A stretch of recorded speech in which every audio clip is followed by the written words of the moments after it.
Buongiorno e buon sabato. Allora,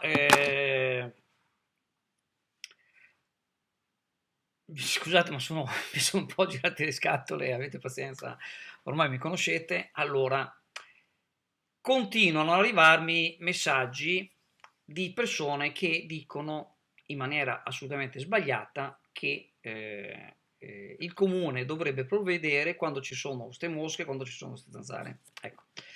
Allora, siccome ho detto guarda che c'è la norma che prevede che non si può fare, si può fare solo in casi specifici, quando c'è a casi accertati, per esempio di West Nile, all'interno di un perimetro ristretto. Mi hanno detto che con un amico mi ha detto che le mie fonti sono Peppa Pig e mi ha invitato anche a non pubblicare questi video e anzi mi ha mandato la foto dell'amico, è un amico Luciano Friziero che è stato assessore di Chioggia, ma in questo caso mi dispiace dover contraddire pubblicamente l'amico Luciano Friziero, che è una persona preparata e competente per quanto riguarda il suo ambito, ma in questo caso mi dispiace per lui.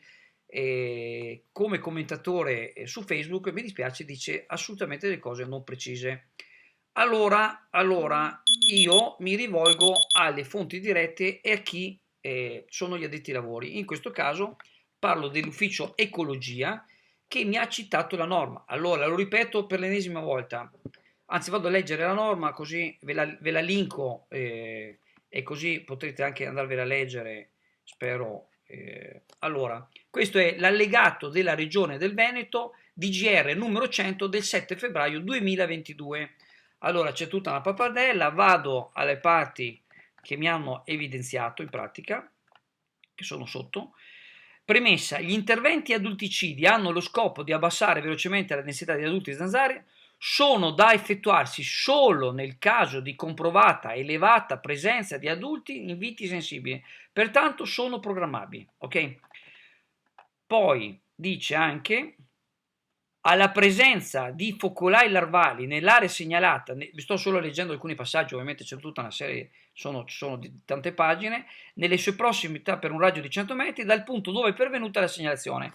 La segnalazione, tra l'altro, non è che l'Andrea Comparato vede un po' di insetti attaccati sul muro e dice vi segnalo e quindi il comune deve agire. Intanto non è il comune, ma è la ASL. La competenza è della ASL, non del comune, e in particolare mi riferisco a casi di malattie gravi tipo la West Nile, la dengue, eccetera, eccetera. Quando ci sono due casi accertati di persone, per esempio un indirizzo civico, ci sono almeno due casi, in questo caso il comune deve intervenire, l'ASL lo segnala al comune che deve intervenire, non può non intervenire e tra l'altro non è che interviene con prodotti chimici, deve intervenire con dei prodotti ben specifici che sono a base di piretro. Se non dico la parola giusta, avete presenza, sono un blogger anziano, anche rincoglionito, lo sapete, e quindi inutile continuare a perseverare ad appellarsi al comune, criticare il comune o l'ufficio ecologia o il sindaco o chi per esso.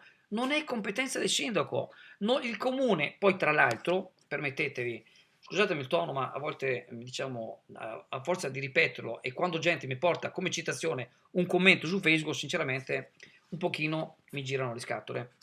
Allora, ormai è noto che l'ambiente non possiamo più continuare a inquinarlo, non si possono usare questi prodotti così in maniera diciamo estesa, perché oltre a ammazzare gli insetti cattivi, le zanzare, le mosche, quello che è, ma ammazzano anche le api, ammazzano anche le coccinelle e entrano nel circolo alimentare e alla fine vanno a finire anche nella pancia delle mamme incinte.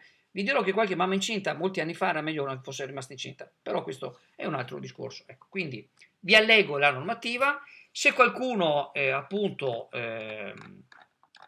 ha tempo, voglia di andarsi a leggere, ho un po' di dubbi perché di solito la stragrande maggioranza delle persone non se l'abbia, si ferma ai titoli, qua c'è tutto quanto, ve lo andate a leggere, è linkato, ve lo andate a leggere e potete capire. Quindi per cortesia, con tutto il rispetto, se volete criticare l'amministrazione, volete criticare il sindaco, cioè, fatelo pure, ma non su temi di cui il sindaco non è competente.